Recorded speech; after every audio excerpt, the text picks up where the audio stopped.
acham disso, mas não propriamente sobre feminismo, entendeu? Assim, a palavra, os conceitos, as teorias e não sei o quê. Eu acho que é mais sobre o que acontece perante o curso de vocês. Na nossa primeira reunião, a gente fez vários cartazes que a gente espalhou pro DCE. E a frase era: o que você já deixou de fazer por ser mulher? Entendeu? Onde nós, algumas feministas do campo de São Paulo, nos organizamos e fizemos essa intervenção dentro do DCE. Nossa. Porque muitas vezes a menina ela sofre uma opressão, mas ela não percebe que isso que ela sofreu foi uma opressão, entendeu? E começar a puxar dessas meninas que por muitas vezes tem fala machista, não usarem mais o termo mulheres machistas. Reproduz o machismo, infelizmente. Machismo, e começar a saber delas, o que incomodam a elas pra gente intervenir isso, entendeu? Então eu acho que a gente tá no caminho certo. Sim, mas troca ideia. Sim. Sempre troca ideia. E não vai no sentido de salvar as pessoas. Isso é muito colonizador, assim, pra mim, ao meu ver, saca? Então, e eu acredito que na sua universidade é uma maioria branca, né? Então, tomem muito cuidado. Mas façam. É muito importante. Obrigada. Imagina. Acho que A Ana vai falar porque ela... Eu vou falar porque eu sou uma pessoa que não se formou na data certa. E quando eu entrei aqui em 2011, eu fundei o Três Rosas, né, que é o nosso coletivo. E olha como eu tô velha. Enfim. E assim, não vou falar que foi um processo fácil, foi um processo super desgastante, super cansativo, super... Ai, a gente chorava, era um inferno, assim. E o mais importante foi a gente não desistir. E ele começou como? As meninas do CA, a gente era a maioria no curso e tudo, e sempre tinha um idiota no CA para apontar o dedo na nossa cara, para discordar da gente, porque não sabe discordar igual a gente. E quando eu entrei, as pessoas estavam no quarto ano já tinham uma noção de feminismo. Algumas muito, inclusive. E elas me chamavam, é isso mesmo, tipo, elas me chamavam pra perguntar: você acha isso errado? Tipo, óbvio que eu acho isso errado. Só que eu não tinha nenhuma noção, tipo, eu nunca tinha lido Simone de Beauvoir. Tipo, e isso, na verdade, não é péssimo. Assim, você começar, na primeira reunião, vamos ler já o segundo sexo, tipo, o primeiro capítulo, tipo, é um livro desse tamanho, gente. Enfim. É super complicado, é uma linguagem super antiga. Tipo, Às vezes é inacessível. Sim, e é um livro super caro. Então, quando não está esgotado, ele custa R$150, assim.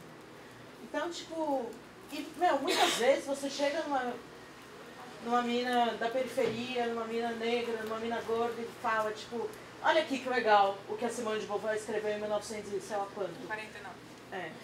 Obrigada. Eu e as datas. Tipo, isso não importa, porque a pessoa que sofre racismo, que sofre gordofobia, que sofre transfobia, LGBTfobia, assim, ela tem uma vivência.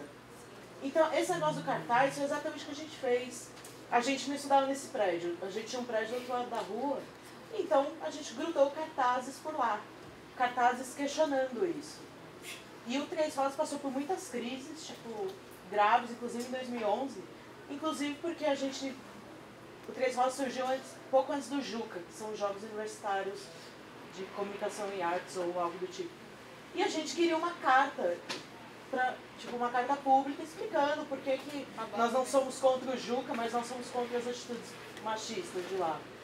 E das baterias, enfim. E assim, a nossa primeira briga foi porque alguém queria usar palavras como truculência e ditador militar, não sei o que, e não dialogava com ninguém, nem com a gente.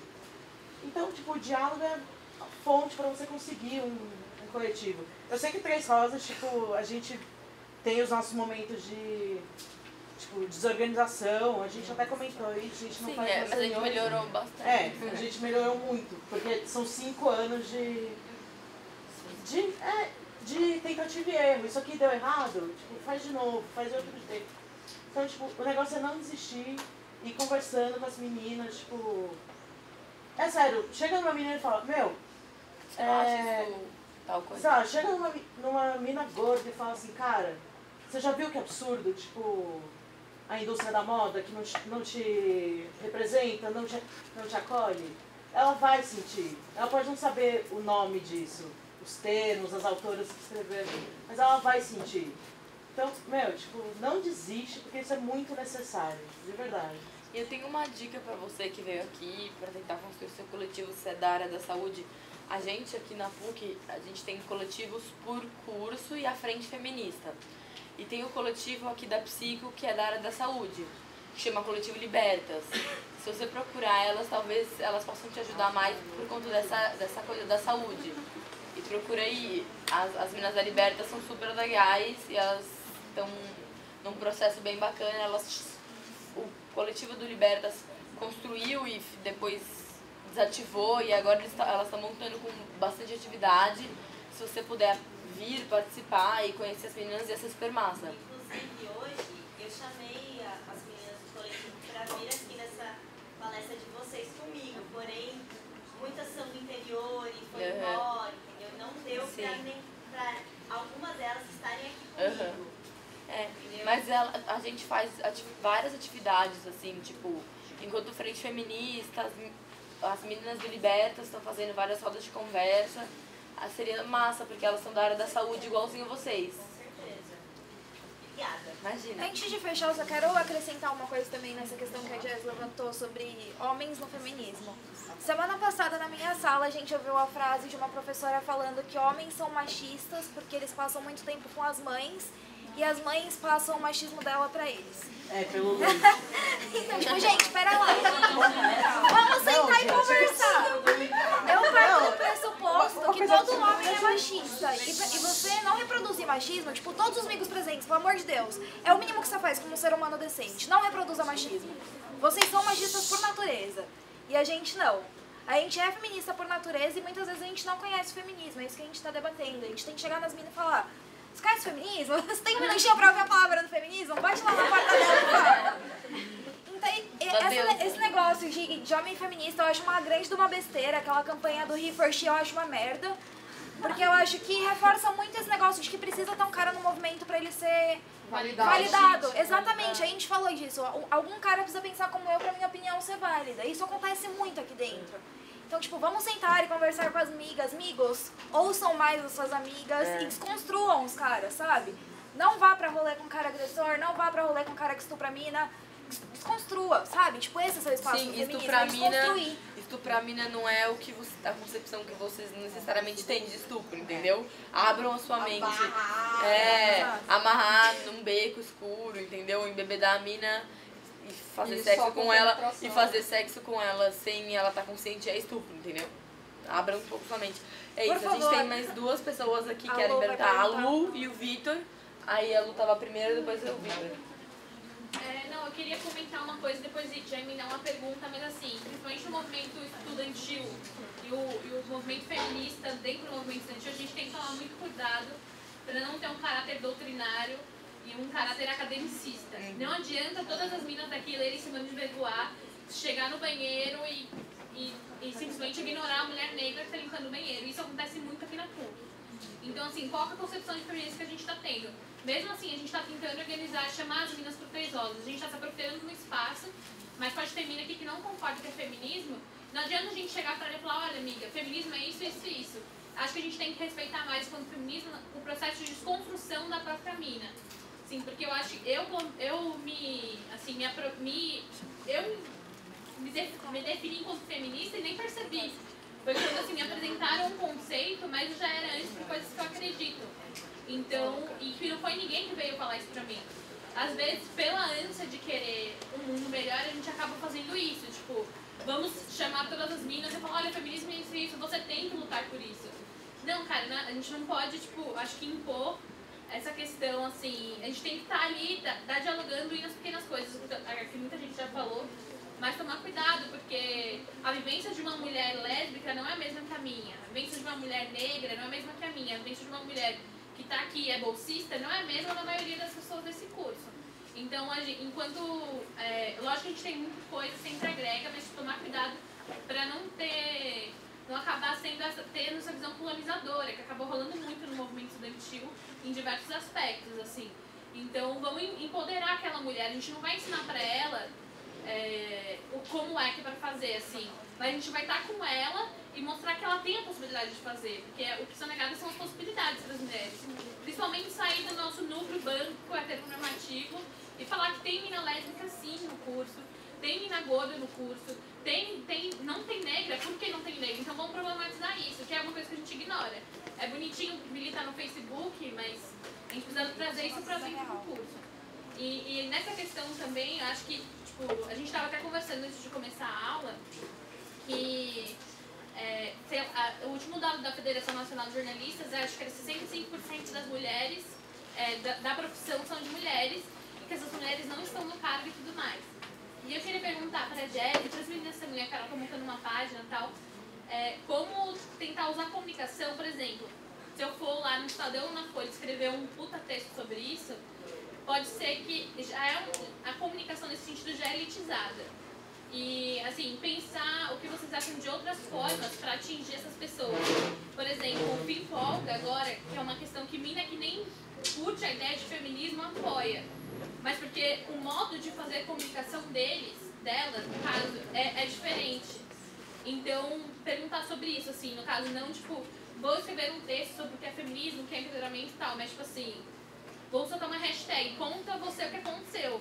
Não necessariamente as pessoas que compartilharam a hashtag do primeiro assédio se colocam como feministas, elas são, mas elas não se colocam no espaço, justamente porque você se colocar enquanto feminista no espaço é você estar numa disputa e sofrer opressão constante. Porque você é estereotipada e, tipo, enfim, nesse sentido de novas, a gente como comunicadoras, né, aqui, e comunicadores, como tentar passar por isso sem driblando um pouco a imposição da mídia tradicional, assim, sabe? Outras ferramentas. O que a galera acha sobre isso? Nossa, muita coisa, né? Eu acho que novas ferramentas, eu não sei se a gente tem muito que inventar atualmente. Na realidade é uma, né, apropriação de coisas e muda um pouquinho ali, muda um pouquinho aqui. Mas eu acredito muito nas mídias alternativas, apesar de pouca gente consumi-las, né? E eu acho que a gente dá pouca atenção para essas mídias que estão fazendo um trampo mesmo, que é uma galera... Eu conheço algumas mídias e eu sei que a galera é militante, a galera realmente quer construir uma comunicação não sexista, não racista, sabe? Tipo, ela tem uma outra ideia. Eu acho que não uma nova ferramenta, mas identificar as coisas que a gente já tem e que a gente não consome. E que a gente não valoriza, e que a gente nem faz ideia, assim, do quão importante pode ser. Sei lá, acho que canais no YouTube também é massa, mas também aí depende, né, se a gente vai ficar restrita só à internet também, ou se a gente vai, sei lá, para revistas físicas, pra... Eu acho, tipo, aula pública um negócio muito legal, tipo, debates públicos, assim, sei lá, chegar ali no viaduto do chá, botar um microfone, um carro de som, começar a trocar ideia com as pessoas, assim. Mas é um negócio que também tem que ter uma logística, tem que ter, né, tem que ter várias coisas. Mas talvez fomentar as coisas que a gente já sabe que existem, que a gente já sabe que existe, participar mais, então, tipo, escrever mais em revistas alternativas ou promover uma revista alternativa. Eu sei que tem... Vocês conhecem a Capitolina? Então, elas são muito incríveis, assim, eu acho muito foda o trampo que elas fazem. Tem uma revista online que chama As Mina, que também é maravilhoso o trampo delas, a proposta delas, assim. Tem o Nós, Mulheres da Periferia, que também são de uma maioria de minas comunicadoras negras lá. Então, eu acho que eu acho que é mais a gente identificar o que a gente tem e evidenciar isso, porque, pra falar a verdade, a gente acaba compartilhando muito mais coisa do G1 e da Globo do que dessas mídias, saca? Só quando, às vezes, a galera cobre um evento que, tipo, a mídia de massa não cobriu, aí a gente compartilha, mas... E o resto? Entendeu? E isso é uma autocrítica também, porque eu também faço isso. Mas, acho que no meu ver, é isso, mais ou menos. Então, é engraçado, né? Porque eu criei uma página feminista. Ela é totalmente feminista, porque ela é voltada só para mulheres. e para mulheres que são neuroatípicas. E em nenhum momento, nenhuma dessas mulheres se tipo, viu como feminista, se auto-identificou feminista, e nenhum dos homens identificou a página como feminista. Tem homem que curte a página, eles sabem que eles não podem mandar texto, que tipo, aquele não é o espaço deles, mas eles curtem a página, só as minas mandam os textos. Tipo, eu não recebo nenhum inbox falando que aquilo é frescura. Tipo, virou uma coisa muito harmônica, pelo diálogo que se estabeleceu, sabe? De tipo, flores, de tipo, eu ter adotado esse meio termo entre flores e histeria. Tipo, oi. Seu microfone não tá ouvindo. Ah, Tá. Ai, tem que ligar a caixa. Obrigada. aí a página acaba, tipo, o intuito dela era totalmente feminista. As pessoas não necessariamente, tipo, pegaram isso, mas eu não precisei dizer, elas todas pegaram aquilo sem ser pra elas, sabe? Eu sou feminista porque eu tô escrevendo um texto pra uma página só de mulheres, ou porque eu tô entrando nesse projeto. Então acho que ficou legal por isso. E eu tenho pra mim de só compartilhar coisas desses veículos, assim. Eu só compartilho o texto da Capitalina, do Psiquevulva, só coisas nesse nível, assim. Quando eu publico matéria, a maioria, eu tento publicar os textos das minas que mandam as coisas pra minha página. Então eu acho que tem...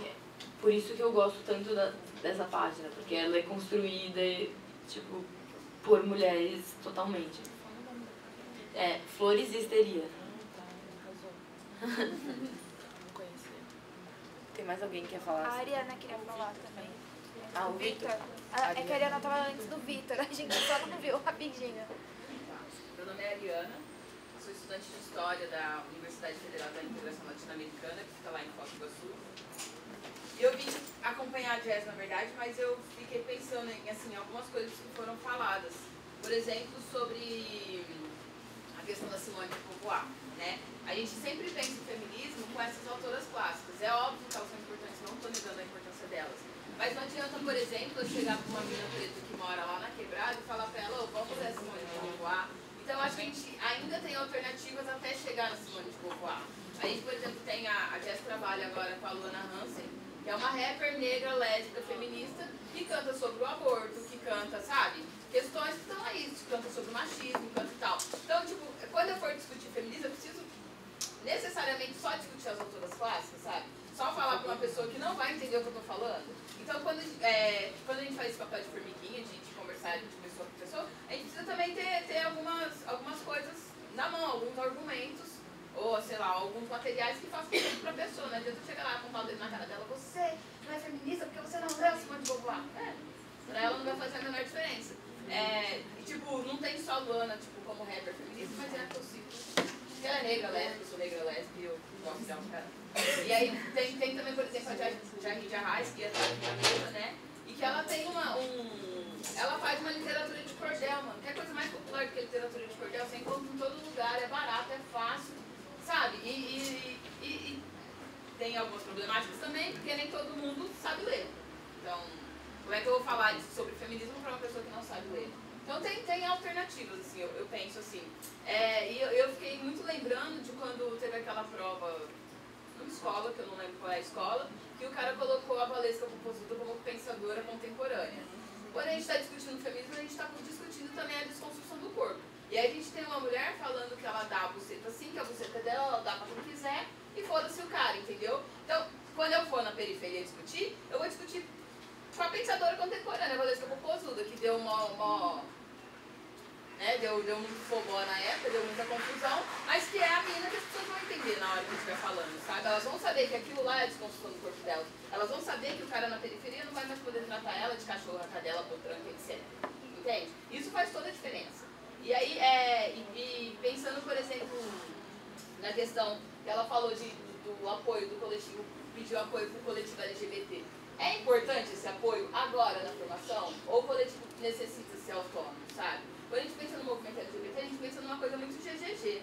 Geralmente é sempre, tanto os coletivos quanto grupos do movimento são sempre pensados para homens gays e geralmente homens gays brancos. Eu só estou colocando para Você está problematizando, mas só que a questão da universidade é que a gente não tem um apoio de professores, entendeu? não é só da sua, é de todas as universidades, sabe? A gente tá num lugar que as pessoas, que o homem branco se domina mesmo. Sim, sim. Entende? Então a gente tem que pensar em alternativas de como formar e não.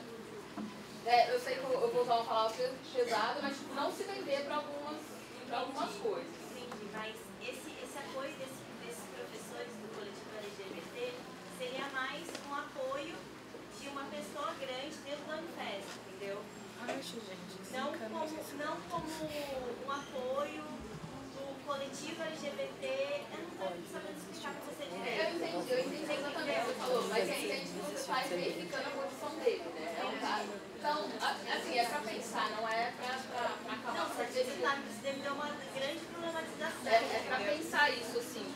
E também a questão, por exemplo, a gente tem que pensar que o feminismo não é um feminismo só.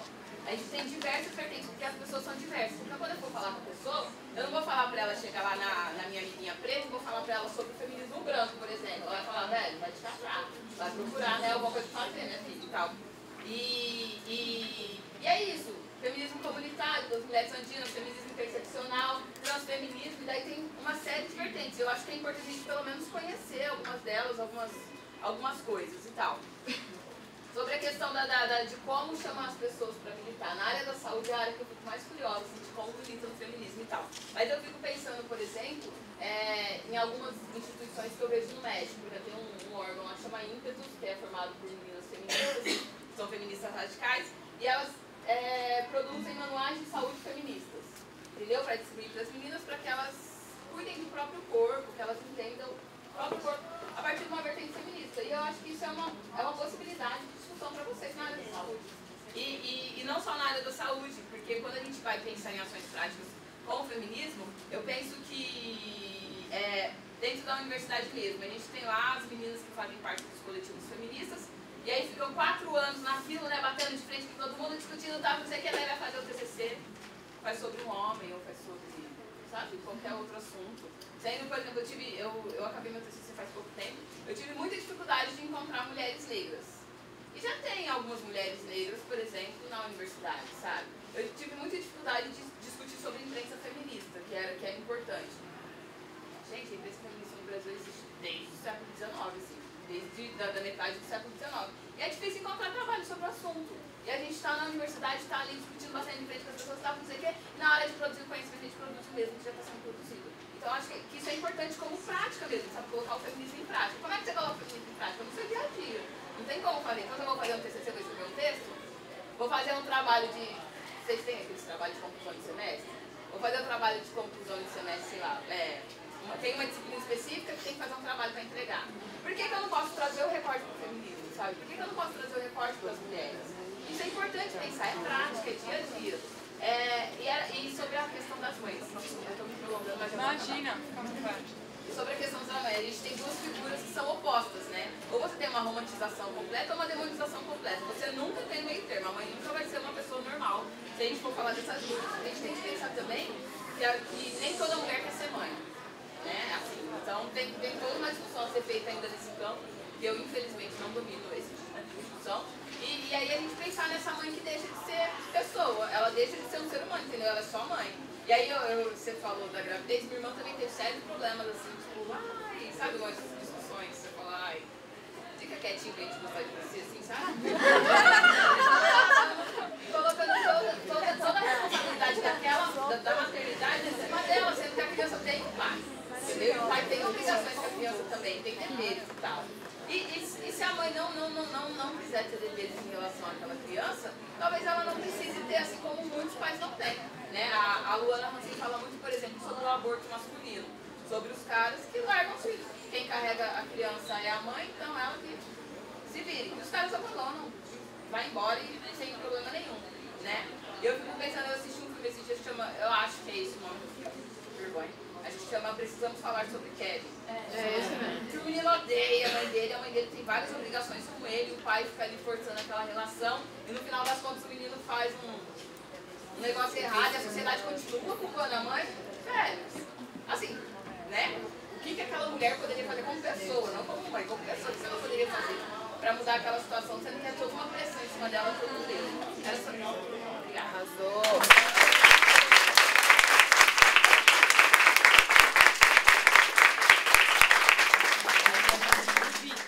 Vitor agora. Bom, primeiro, bom dia. Eu queria parabenizar a organização da semana, as meninas com 3 rosas. Essa está sendo uma das melhores meses da Semana de Jornalismo dos meus 3 anos de PUC. E eu queria fazer uma pergunta um pouco mais para a mesa como um todo e para as meninas que estão aqui sobre esse caso de assédio da menina do Masterchef. Eu queria saber como vocês acham que a própria televisão contribui para esse caso de assédio, para os homens se sentirem à vontade para comentar dessa menina assim. E se não faltou um pouco essa discussão, assim, do papel da mídia nesse caso específico, assim, do Masterchef. Só tiraram a menina do ar. Exato. Eu queria saber mais ou menos. Estão passando menos ela, né? Que tiraram ela do programa. Estão passando menos. Nem mostraram o prato dela. Eu acho que assim, não sei se a mesa que falar, pode falar antes? Ou Pode. A gente estava conversando exatamente um pouco sobre isso e rolou essas duas vertentes, assim, tipo, muitas pessoas estavam falando da questão de ser uma criança, de que a imagem dela tem que ser preservada nesse sentido, que ela não pode ser exposta, mas também tem a problematização do que a mídia fez, a mídia escondeu. Eu acho assim, eles poderiam não ter mostrado a mina, mas o mínimo pronunciamento dos caras, falando que eles não concordam com a situação. O que aconteceu foi um silenciamento da máximo que situação. teve foi a Paola Carrossela comentando no Twitter. Mas né? assim, uma coisa dela, na não internet foi coisa não, dela. Não exatamente, veio eles da fizeram. E eu tenho certeza que se fosse ao contrário, se já não tivesse essa questão, se não tivesse problematizado isso, eles mostrariam a mina de novo porque ia dar audiência. A menina, e tipo, é uma criança, é um negócio inadmissível o que aconteceu. Mas nesse sentido que o Vitor falou da mídia, existe uma sexualização na criança muito grande e que a gente não percebe. Eu tava conversando com as meninas hoje de manhã que eu tive uma briga na minha família mesmo, porque minha priminha tem 8 anos e minha madrinha comprou um sutiã pra ela. E assim, uma questão de assim, ela não tem seio. Primeiro, que se ela tiver seio, ela não é obrigada a usar sutiã. E segundo, assim, por quê? E não é um sutiã, assim, ok, é um sutiã de sexualização mesmo, assim, de rendinha e tal, não sei o quê. Isso é uma questão muito problemática, porque desde criança você coloca primeiro tem essas questões dos comerciais, que a mulher tem que cozinhar, tem que cuidar do neném e tal, não sei o quê. Mas assim, tem uma fase que é da criança para adolescência, que a mulher deixa de brincar para ser dona de casa, para ser uma mulher que precisa se cuidar para arranjar um namoradinho. Então, desde criança tem isso. Tipo, a mídia faz muito isso. E a gente internaliza isso, tipo, romancezinho de novela e, sei lá, sabe? Tem muita, tipo, entre crianças. E tem essa questão do novinha também, que tá rolando muito agora. Tipo assim, as pessoas ficam usando esse termo como se não fosse estupro de vulnerável, assim. É preciso falar sobre isso, quando você fala de um cara que tem, sei lá, 20 e poucos anos, fica com uma menina que tem 13, não é, estou pegando novinha, isso é estupro de vulnerável, por mais que falam que ela queira, sabe? Então, tipo, existe toda uma estrutura que precisa falar e a mídia esconde isso. E quando as coisas são feitas, só fomenta, cara, é um orgulho absurdo, assim. Eu tenho uma parte que eu gostaria de ser mãe, mas quando eu penso como tá foda, sabe? Tá foda. Posso só fazer um ponto rapidinho? Desculpa, imagina. Uma das notícias que eu vi recentemente sobre esse negócio de novinha é que não sei nem como falar isso. A parte mais acessada de um site pornô, não sei se é no YouTube. É novinha. Então, tipo, eu acho que fica aí a questão de problematizar a pornografia como um todo, porque isso é completamente acessível. A pornografia é tipo, uma das maiores indústrias. A pornografia no geral é o que mais é acessado na internet e tá aí pra todo mundo ver, sabe? Daí você clica lá, qualquer um pode ver, os homens veem o tempo inteiro. Então, tipo, eu acho que é uma questão que tem que ser super problematizada, né? Porque antes de ser novinha eram outros termos, era tipo, meninas que parecem mais novas.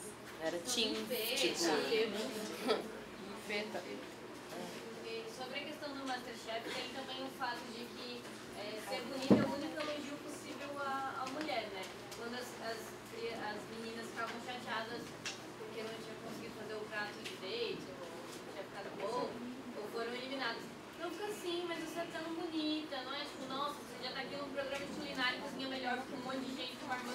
30 anos de idade. Não é tipo, se você é muito talentosa vai conseguir ser uma chefe de cozinha. Não, você é muito bom, você não merece ficar triste assim. Então, de que maneira isso já estimula, tipo, ver meninas com 11, 10, 9, sei lá, anos de idade como só beleza, como só bonita, como só algo de si. Sem contar que o problema